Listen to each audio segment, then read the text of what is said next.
Aujourd'hui, une petite vidéo que je vais appeler les Flying Reports. C'est différentes vidéos qui vont donner des trucs et astuces sur l'utilisation du Bebop 2, des drones de course et aussi des ailes volantes. On en fera plusieurs épisodes. Aujourd'hui, on va parler de trois choses. On va parler de l'impact que représentent les lignes de tension sur la connexion Wi-Fi. Ensuite, je vais vous montrer qu'est-ce qu'il faut faire lors des vols à longue distance et surtout quand on a un problème de batterie. Par exemple, une batterie un peu vieille qui s'effondre en cours de vol. Je vais vous montrer comment gérer cette situation-là. Et dernier point, ce sera comment bien utiliser l'OSD du Bebop 2 pour déterminer le sens du vent et sa force pour pouvoir savoir si c'est dangereux d'aller plus loin en altitude ou en distance par rapport à la force du vent qui peut être différent en fonction de l'endroit où tu pilotes. Je vais commencer par vous montrer qu'un ligne de tension ne perturbe pas du tout le Wi-Fi d'un Bebop 2.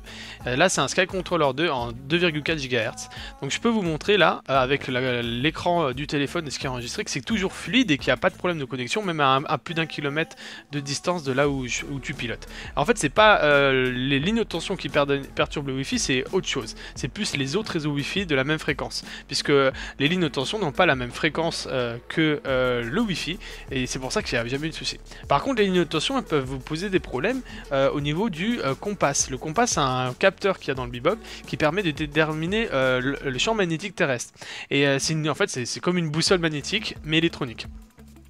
Et celle-ci elle peut être perturbée par les champs magnétiques qui existent sur certaines roches naturelles, aussi près des grosses masses métalliques, et ça c'est évident, c'est dans tous les courants qui passent dans des câbles, parce qu'un courant électrique qui passe dans un câble crée un champ magnétique.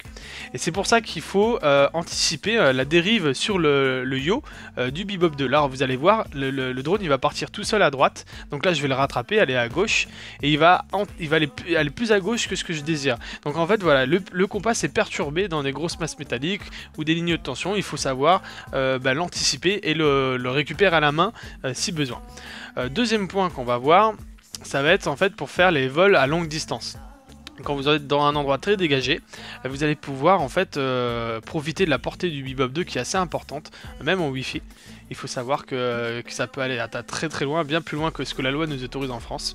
Donc ce que je fais en fait quand je veux me déplacer et que je vais pas faire de vidéo, je vais sur la mode position piloter et je vais passer à 35 degrés, c'est l'inclinaison maximum du Bebop 2. Et donc là ça permet d'aller très vite, hein, environ 70 km/h dans les meilleurs des cas. Et là je vais vous montrer, regardez, vous allez voir la bulle du Bebop, c'est-à-dire l'horizon. L'horizon qui n'arrive pas à rester à plat. Et quand vous voyez ça c'est un signe très important qu'il faut vraiment prendre en considération et s'arrêter immédiatement, le plus vite possible, il faut s'arrêter. Et si possible, tourner sur soi-même un tour à gauche et un tour à droite. En fait, c'est le compass, le capteur qu'on vient de parler, qui est perturbé et qui donne des fausses informations. C'est lors des erreurs compass qui peut arriver en cours de vol, comme vous avez pu voir, que vous pouvez perdre votre Bebop suite à une embarquée incontrôlée. Donc quand ça vous arrive, il faut de suite vous arrêter, pas brutalement, mais il faut revenir les commandes au neutre et le plus vite possible tourner sur vous-même dans un sens et dans l'autre, parce qu'en fait en tournant sur lui-même il va pouvoir voir où est vraiment le champ magnétique qu'il avait lors du départ, parce que parfois quand on décolle à côté par exemple d'une plaque d'égout ou d'un toit de voiture, vous allez voir que le Bebop il va se comporter bizarrement, et en fait c'est parce qu'il y a quelque chose qui a perturbé le compass au décollage, et comme il interroge tout le long du vol le compass, il ne faut pas hésiter à faire des tours sur soi-même pour pouvoir recalibrer le compass. C'est pas comme ça qu'on le fait, mais j'ai remarqué que quand je tournais sur moi-même lors des situations comme celle-ci où il y avait des problèmes d'horizon, eh bien j'arrivais à récupérer ma machine qui avait peut-être un petit problème de compass. D'ailleurs on peut voir que ça continue, j'ai pu continuer mon vol lors de cette session. D'ailleurs quand on va très loin, c'est très important en fait de prendre un repère. Il ne faut pas hésiter à faire des demi-tours pour pouvoir voir d'où on pilote et voir si on a des obstacles naturels qui peuvent couper la connexion du Bebop. Dès qu'on s'éloigne, il faut tout le temps bien savoir où on est au moment de piloter par rapport au moment où le drone vole. Là par exemple, je vais faire attention d'aller dans un sens où je suis tout le temps en vue directe avec la machine. On a profité ce jour-là pour faire des belles petites images, hein, parce qu'il y avait une belle lumière rasante qui léchait sur le haut de la colline. Donc là par contre j'ai changé les réglages du Bebop et je suis passé en 12 degrés d'inclinaison maximum.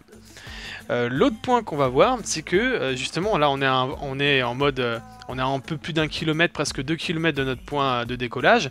J'ai encore un peu plus de 50% de batterie. Sauf que je vais être attentif, et je vais même 60%.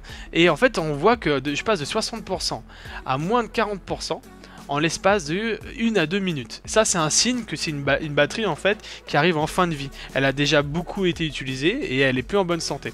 Donc là il faut revenir en ligne directe le plus rapidement possible. Et ça c'est très important d'être prudent et connaître le nombre de cycles qu'a votre batterie et si jamais elle est en bonne santé ou pas.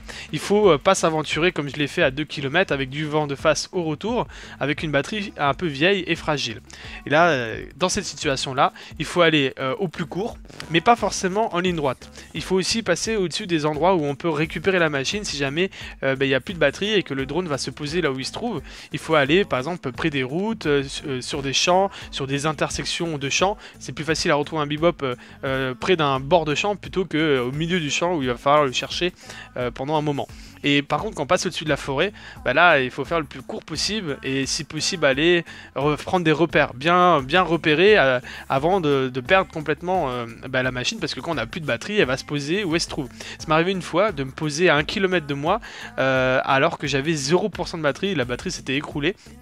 Donc ce que j'ai fait, c'est que quand j'ai vu qu'il me restait que 1 ou 2%, j'ai regardé vers le bas, j'ai fait une capture d'écran avec mon téléphone pour bien voir où je me trouvais par rapport à mon dernier point.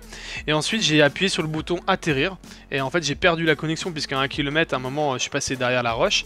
Et donc je suis allé sur place, on peut connaître d'ailleurs la dernière position GPS connue, ça je vous montrerai dans une autre vidéo. Mais j'ai pu surtout décider de là où j'allais m'écraser, parce que j'avais plus de batterie, je savais que je pouvais pas revenir, donc j'ai décidé de me poser à un endroit que je pouvais retrouver facilement. Donc c'était une intersection de 3 champs. On n'a pas mis longtemps mais on a quand même mis du temps à trouver parce qu'il a fait une chute de 60 mètres parce que la batterie elle est tombée à 0% alors qu'il était encore à une altitude assez haute. Il s'est écrasé dans le champ et il avait rien du tout. Il a juste fallu nettoyer toute la machine parce qu'elle était tombée dans un champ de terre. Et là, je vais vous montrer un facteur aggravant d'une batterie faible et d'un vol où en fait on est à longue distance, il y a encore beaucoup de chemin à faire. Ce qui est aggravant, c'est d'avoir pas fait attention que le vent était de face. Donc regardez bien, au centre de l'image, on voit la ligne blanche qui est tout en bas. On peut voir à 5 mètres secondes la vitesse max de mon bebop au retour avec une inclinaison maximale. Ça veut dire qu'on a beaucoup de vent de face et donc ça fait consommer énormément la batterie. Et en plus, on se prend des rafales tellement puissantes qui déséquilibrent complètement le bebop. On peut voir en fait au niveau du bord du capteur. Là, vous voyez, vous avez vu le bord du capteur. C'est-à-dire qu'il a pris une rafale et il est chahuté. Et d'ailleurs, dès qu'on prend un coup de rafale, ça fait tomber la lipo. Attention, la lipo très vite. Donc là, voilà, j'ai pu revenir en passant au-dessus de la route au cas où j'ai plus de batterie au dernier moment. Mais j'ai quand même réussi à rentrer.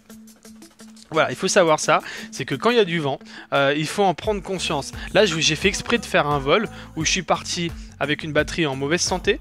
Je suis allé beaucoup plus loin que ce que je pouvais, c'est-à-dire un peu plus de 2 km. Et en plus, j'y suis allé avec le vent dans le dos. Et donc quand je suis revenu, j'avais le vent de face.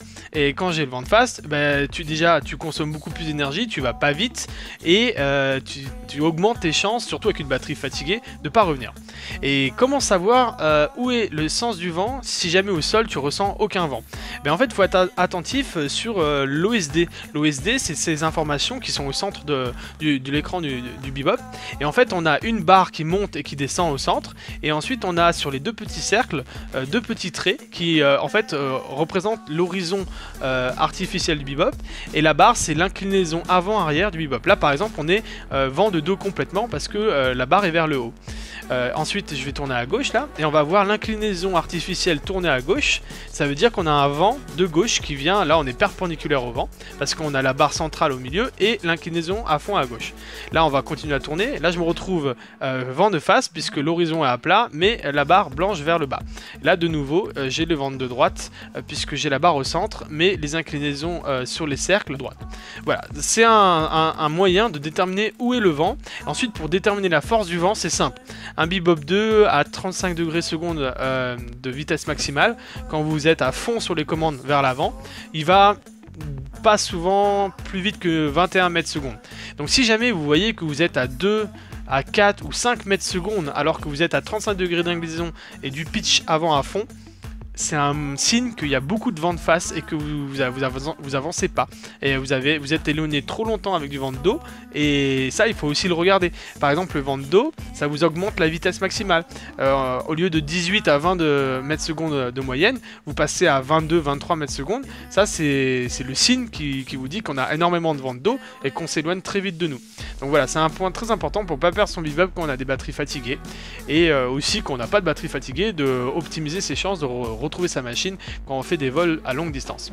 Voilà, j'espère que ça vous a intéressé et que le son, c'est un peu nouveau là, je teste ce son sur le micro. Voilà, c'est plus pratique pour moi, je vais voir si ça vaut le coup de le continuer. Vous me dites dans les commentaires si le son vous a pas plu, comme ça je corrige et je refais comme avant avec l'enregistreur de son externe. Bon, à bientôt, et faites attention avec les vols longue distance parce que en France c'est interdit, hein, on a une loi très stricte, il faut la respecter. A plus.